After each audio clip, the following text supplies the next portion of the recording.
Welcome to the Filmcast review of The Bikeriders. I'm going to read the plot summary from IMDb. Over the course of a decade, a Midwestern motorcycle club evolves from a gathering place for local outsiders to a sinister gang threatening the original group's way of life, end quote.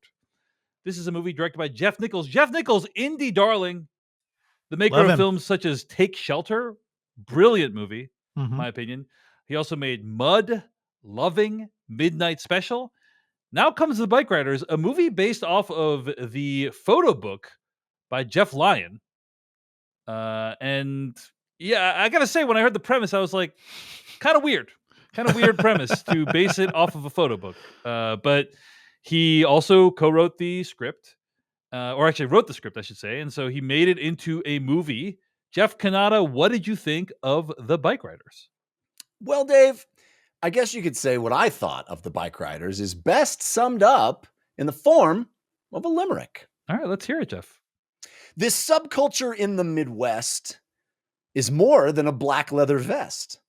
But our narrator wife has no inner life, so this film crashes its Bechdel test. Wow. I very much enjoyed this movie in a lot of ways, but also simultaneously think it fails on a number of levels. Right. Right. I think what it is pretty compelling and pretty interesting. Just this sort of slice of life snapshot of these sort of sad dudes that want to be cool so badly. And, you know, this movie is kind of that too. It really wants to be cool. And it's got a who's who of a cast, just a stellar cast. And I feel like this was the easiest sell in Hollywood. You know, it's like, hey, you want to look cool on a motorcycle? This is the movie for you. And everybody, all the young actors in Hollywood are like, yes, sign me up. Let me do it. And there's a lot of smoking, you know, there's a lot of sitting and looking awesome without a helmet on. Kids, wear helmets. I was terrified watching this movie. Yeah. Oh, dude, there's no helmet law in Colorado. Insane. I see people all the time. Yesterday, Mhm. I was driving on the freeway and there was a guy and a girl wrapped her arms around the guy sitting on the back of a motorcycle. Neither of them were wearing helmets. I was like, Wow. no one has ever loved me that much. Yep. Anyway, they look cool is what I'm saying. It's but I love that this movie understands that it's such a fragile male ego that yearns for this level of cool and camaraderie. Like, these are just damaged people that need something in their life. And I like that you see that fragility, that desperate need for bonding, and they'll do it at any cost, right? At a cost to their own safety, a cost to their, you know, their lawfulness or lawlessness, as the case may be. And so there's a lot that I really enjoyed about this movie. I think the performances are great. And Jodie Comer, Comer, Yeah, right? Comer, yeah. Is excellent in what she's done. She has more lines in this movie than anybody else. She's doing so much of the heavy lifting. And yet the movie could not care less about her character. Mhm. It is it is one of the failings of this movie. I think there are failings for the male characters as well, in that I would love to know more about their lives. We see just the faintest glimpses of what their actual lives are like. And I would love to get more insight into these people. We just get to sort of see them hang out for hours at a time and you know, do these things. But how do they make money, for instance? You exactly. know, like, but anything about their how do they relationships fund to any the of this? outside world. I think this is kind of one of the failings of basing the movie off of a book, you know, a photo, largely photo book. There's other research you could do too, you know. When you read a photo, when you look at a photo book, it's like you get these like little snapshots of these people's lives. And, literally. Yeah. And he's like, Jeff Nichols, like constructing a reality around that. But like, that's what it feels like he's doing. It doesn't feel like he's like actually delving no, into real life Right, people. right. it doesn't Like, feel like it's curious. The movie's curious about that. mhm. And I think the biggest failing is with the Jodie Comer character because she's a poster child for the Bechdel test. It's like she has her character, who is, as I said, on screen a tremendous amount, has tons to say, many scenes of her talking and explaining things. Not once does she mention anything that she desires in life. Mhm. Not once does she have any interior motivation about anything else. The only thing she's there to do is to tell you about the men. And and how much she wants one man. There's a lot of that. yes, Yeah, but even that, but it's that's like it. she's a little she's much. in service of every other character in this movie. And it's Mhm. such a, I'm not one that leaps to the Bechdel test all the time, but man, I couldn't not think of it in this case because she's a prop. And it's really jarring based on, oftentimes you'll find characters like that who are incidental in the movie and also are done a disservice by just how brief their part is, right? The woman just sitting on the phone, like, is he okay? Or whatever, This is a linchpin around which the entire movie pivots. Like, she is the central force in this movie. And yet I know nothing, not one single thing about her. It's the craziest thing. You have no idea what she wants out of life, what she desires, what she's thinking about, what she cares about, what she does for a living. Yeah. Like anything. It's a wild thing. And it was very jarring for me. That said, I mean, my criticisms are what the movie isn't, which I think are still valid. It's a valid criticism to talk about what this movie isn't.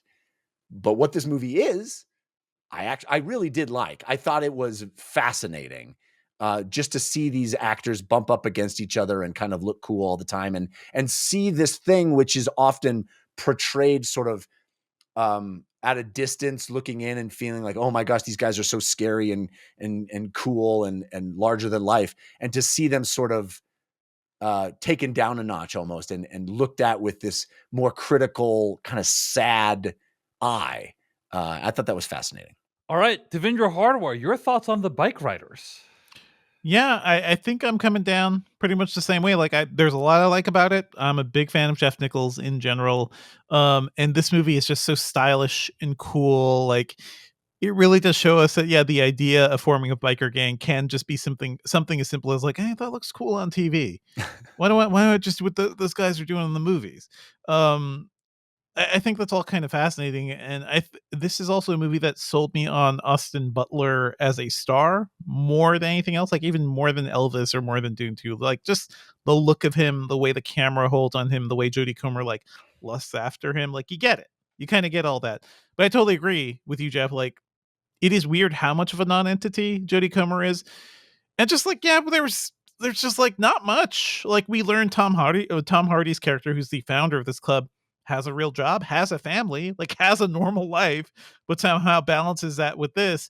This movie doesn't really explore like how that kind of does affect his family life. There's maybe like some mentions towards it at the end, but it feels like a pastiche of Goodfellas, like of the energy of Goodfellas. And that's sort of like, oh, this is so cool. We start with a cool freeze frame on something amazing, something fun happening. Like the energy of the narration is kind of there. Characters being cool, characters eventually doing worse and worse things. Like, that is all there.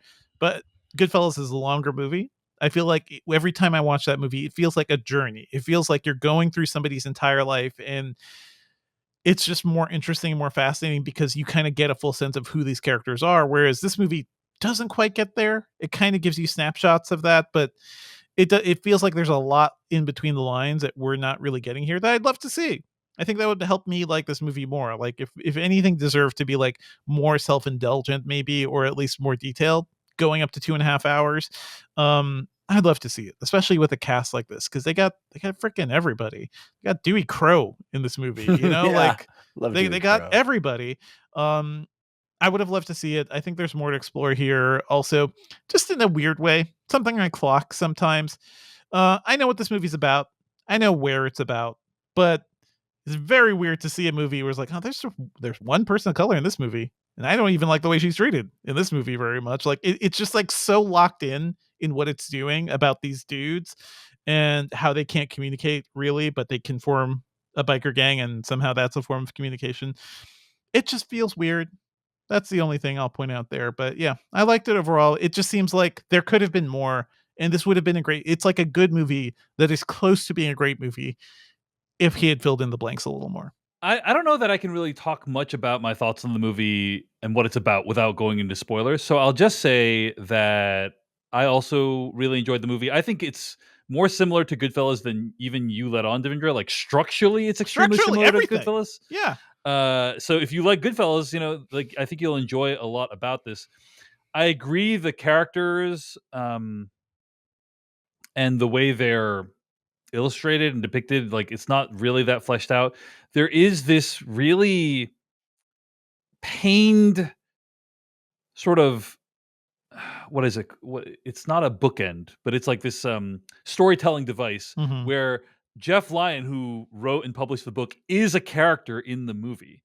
And I have some thoughts about that, but like it didn't fully work for me, like what they were trying to do with that component of it. It's an odd, Yeah, functionally odd. I mean, because it's Mike Feist. It's Mike Mike Feist. Feist from Challengers. Who literally has nothing to do. Well, He holds a microphone. Yeah, I let's cover it in spoilers because I thought a lot Mhm. about that and like because it was weird. It was weird, but overall, like you guys said, the performances are wonderful, and I think the movie is actually about a couple of things. One of the things that I can talk about is, Mhm. it's what, like you said, what Jeff was talking about, like this idea of like what is masculinity, and Mhm. like on the one hand, there's something really imposing about having like 50 dudes roll up in bikes, like vrooming their big bikes and potentially about to mess up your bar. On the other hand, it's all a little bit silly, It's like they have big motorbike go vroom, like that's basically Yeah. like when you see someone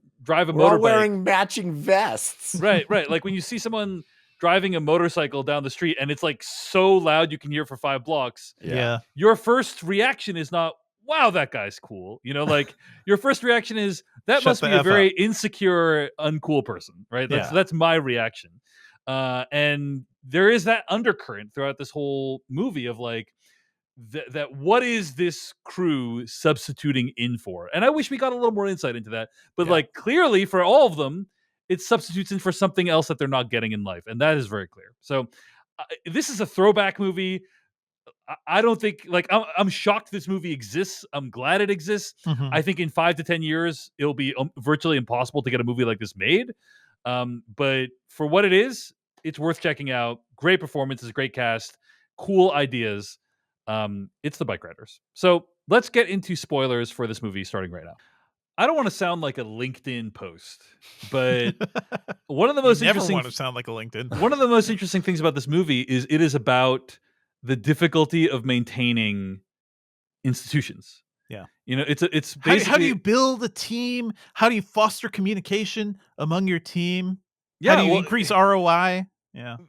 I've worked at startups before, and Yeah, there is a very marked change that happens when like you're working at a startup and literally everyone. Mhm. You know every single person what they do, and then one day if the startup keeps growing, there's some people you meet you don't know who they are or what they do. It's a scaling problem. That's a how do you scale? Right, that's a big like step change in terms of like Yeah. what you're doing.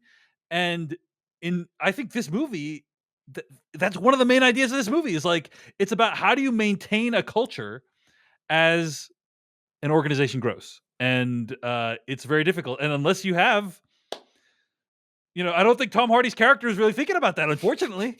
Well, I think he is actually thinking about that. He just doesn't have any tools to do it. He doesn't have through any. the, through the whole movie, he's like, I want to need to find my successor. I'm going to need to I don't understand what we're going to do.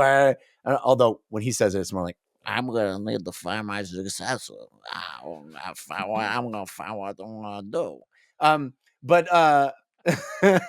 Well done. Well done. Wow. Nailed it. So I think he knows very early on like this isn't gonna this is going south. You know, like this is getting too big too fast. And but he has his solution is Austin Butler can run it, and it's like I know that terrible. guy has even fewer tools than Tom Hardy. It makes that guy has never had a job in his life. Even in the context of the movie, it makes no sense. He literally has a right-hand man. He's like, not that guy. You know, it's like, what? He wants it too much. He wants it too much. Yeah. But yeah, this idea that was a great moment when, like, that the other gang comes and he's like, you can come in, but none of your friends, and it's a test. I did like that part. That was pretty cool. That that was his undoing. Yeah, it was his undoing, and then they ended up joining the Milwaukee chapter of the Vandals, which is like very embarrassing. Yeah, you know, because it's like you already rejected. The word should go out. Don't accept these guys. But they weaseled their way in through a loophole. But yeah, and anyway, and him getting shot in the end is like the ultimate. Like, hey, these people have no sense of the morals or code or whatever the heck you had, because you have done a poor job in instilling it in all the people. You know. That's one of the big also lessons. Younger people come, you know, you can't control your organization with an iron fist either. There is no country for old men, you know, in this situation. Okay, the journalism construct, the storytelling construct of this whole thing is being told to a journalist. We only need one scene of that, or at least of him holding the thing. Well, wait, first my question is, do you have you done any looking into the fact that are these based on actual recordings? That is my understanding. I have not looked into it, but my understanding is these are like actual recordings, right? And we see the photos at the end of the movie. I don't know if you guys fled before the credits. No, I love. I saw some of that. In fact, I was a little frustrated that the photos were so small on the screen. And I was like, that's what I want to see. Give me that. Give me that action. But like, is Jodie Comer doing? Yeah, I think an impression of these actual audio recordings. People have said like she sounds exactly like the audio recordings. We don't need the actor.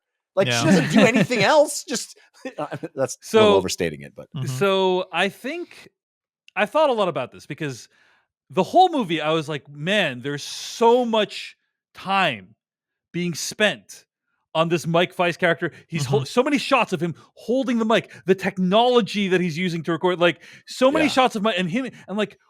This better be building up to something huge. You know, this better be like, there better be some big people mentioning, oh, I think that guy's going to write a book. It's like, okay, this better like all add up to something. Ron Howard voiced. It wasn't. It was okay. So in general, I agree that it didn't really go anywhere. There is one argument that I have heard that makes it make sense, right? Like there's one argument. Now, I don't know how strong this argument is, but I'm like, okay, I kind of understand why. Okay. Why have this Jeff Lynne character in the movie at all? There is one justification for it that I sympathize with. And that is, it is different to watch something happen than to hear someone describe what happened. Oh, absolutely. That is two separate versions of the story you're getting. And the sort of nonchalant fashion in which she talks about all the death and destruction that has occurred throughout the course of this movie is itself telling you something about the character, right? Like, is itself saying, oh, these people have normal, like, she will say, like, hey, did you hear what happened to, like, Roach? You know, oh, did you hear what happened? Like, as though it's nothing. It's like, as though it's like, oh, someone forgot to get the milk from the store. Like, that level of event is how she talks about someone getting maimed or killed. Right. And there's something about how that character has just been inured to this violence that is theoretically compelling. And that you would not get if you did not have this Mike Face. I mean, Goodfellas didn't need to have somebody holding up a microphone, but we got the sort of like iterative narration of what went down. Like it is a story being told. But I think even then, there, like, could we not have just had Jodie Comer doing a voiceover and excluded the guy at all, or just do it once? I think do the first. There is something still to. It's different to have a voiceover in a omniscient part of the film than to have someone telling the story to someone else. Like, just the other thing is, right? I think the other thing it does is it grounds the movie in a way that it wouldn't have been grounded. It feels like we are seeing, as close to a faithful expression of this story as could be delivered. The conceit of the movie is telling the audience, hey, this is based on someone's firsthand account. Yeah, right? And we're actually listening to them. The format through which this movie is expressing itself is this person recalling what she witnessed, right? Yeah. And her experience with it. And That so said, there's a bunch of scenes that happen in her that absence, she couldn't have known about, right? which is weird. I mean, he talks about other people. Yeah, but, yeah. I mean, he talks to other that people. She must have heard secondhand, Right, but it was weird to me that we didn't get like other interviews, like that was weird to well, me. and there's all these references to like him hanging out with them, and he has a jacket. He gets a jacket. But none of that is in the movie. Like there's you have no sense of his relationship to them. And then she's like, oh yeah, you haven't been around for so long. And things have really, and it's like, well, we have no idea what that guy's life is or her life, or it just, there's such missing pieces in this movie that don't, I don't understand why that is better to not, if we're going to have those characters there, maybe we should know who the fuck they are. And he did talk to some other characters. I want to point out, like there were some scenes of him trying to like interview other folks or talking to them with right. But again, it doesn't really it's presented like, like interview one with this person. And they didn't really do that with like 5 other people. It was weird. Right. It was weird. Yeah, it's true. Did you guys clock, by the way, that we're basically in another Challengers situation? Along with Mike Feist. Like that's kind of funny. 2 Challengers movies for Mike Feist this year. Wow. Right. Because they're both in love with Austin Butler, basically, right? Pretty much. I don't like, maybe he signed on to this or before his star started to rise. Cause I'm like, he didn't do anything. He just held a microphone this entire movie. He didn't do anything. His facial hair changed. He aged slightly. Yeah. I will say Austin Butler doesn't really do much either, other than look very attractive. That's all he had to do. Glamorous. He's just doing James Dean. James Dean. Yeah, he's just doing James Dean impression. And he's doing a great job of it. Like, he made me kind of question my sexuality watching him. He's very the scene when he's like Tom Hardy's introduced, like the first scene when he's introduced, like the camera makes him look so good. Anyway, go ahead, Devindra. The way Tom Hardy's character looks at him, by the way, is sort of like, you are what I wanted to be in that movie. You are the ideal me. That's why I love you so much. So that kind of friendship is hilarious. Tom Hardy is doing Marlon Brando, and Austin Butler is doing James Dean, and it's like, and it kind of fits because it feels like those human beings were trying to do that. They were trying to put on airs and front to be. Yeah. That scene when Tom Hardy like offers him the leadership role, it almost looks like they were gonna make out. Like, did you? It's shot so closely. There's all this homoerotic tension there. Well, they kind of, because they're on different planes, but they do kind of cross over. So a lot of it just feels very purposeful. Yeah. What did you guys think of the ending? The very end of the movie, you discover that they are back together and they've left the biker life behind, and that's it. And I guess I'm curious, like, what emotions came up for you during the ending? Like, what was your reaction to that? Confusion? I think. Whenever a movie tries to do the final shot of the character, kind of like smiling, Riley's like, oh, what are they really thinking about? I don't know. Maybe you guys have better answers for this, but it's like, oh yeah, he hears the sound of the bikes, and that's what really gives him joy. This is a movie that will weirdly like just not have subtext at times. Like, it's sometimes too afraid of it. There's Jodie Comer early on saying like something blew her mind, or something like that, and then while they were on bikes, and then it's both like her saying it but also her expressing it at the same time, and it can't just be one, I guess, is the thing. This movie can't just show us sometimes. I don't know what to make of the ending. What do you think? Yeah, I mean, so on its face, I think we are meant to understand, hey, this is a better life for this character. Yeah, they got out. But also, like, he still dreams of the freedom of what life was like back then.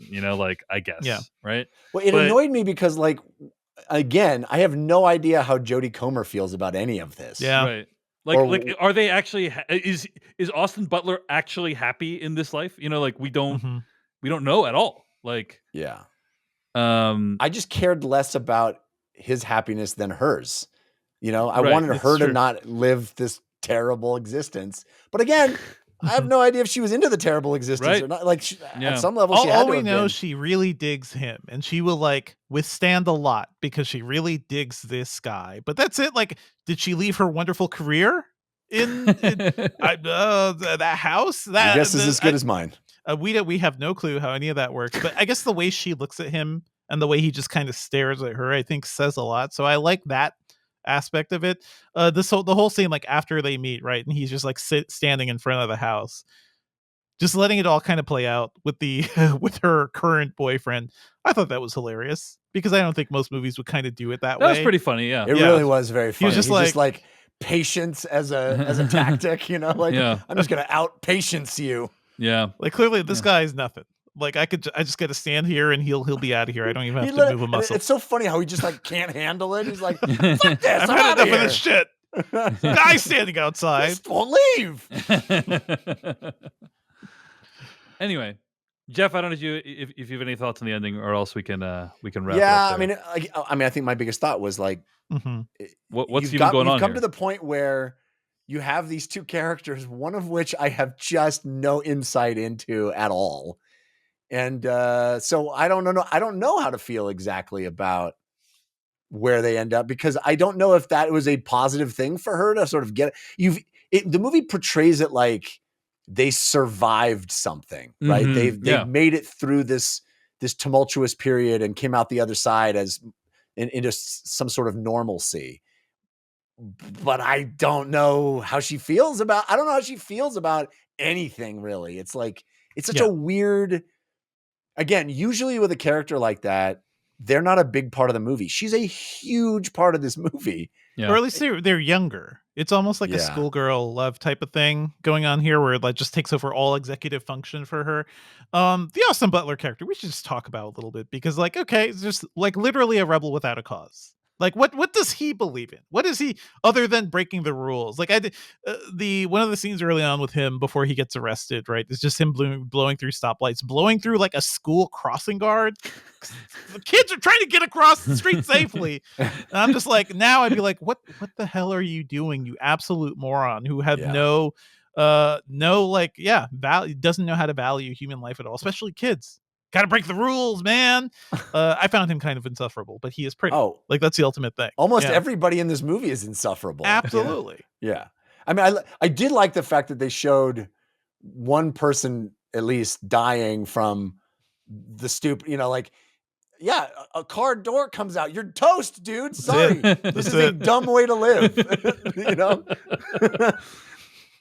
And that was one of the more powerful moments, is when all the biker people lined up at the guy's funeral, and the guy's parents were like, GTFO, like, you guys suck. Oh, the mom spit on him. Always love to see that. Where you can kind of be like, oh, yeah, I guess everyone would hate these people. You know? Like, well, you see the math happening in Tom Hardy's head. He's like, why don't they like us? Like, we're here. We're part of his family. Right. It's like they blame us. Yeah. For his bike death. As well they should. As well they should, you know, or at least discouraging you from wearing a helmet, you know.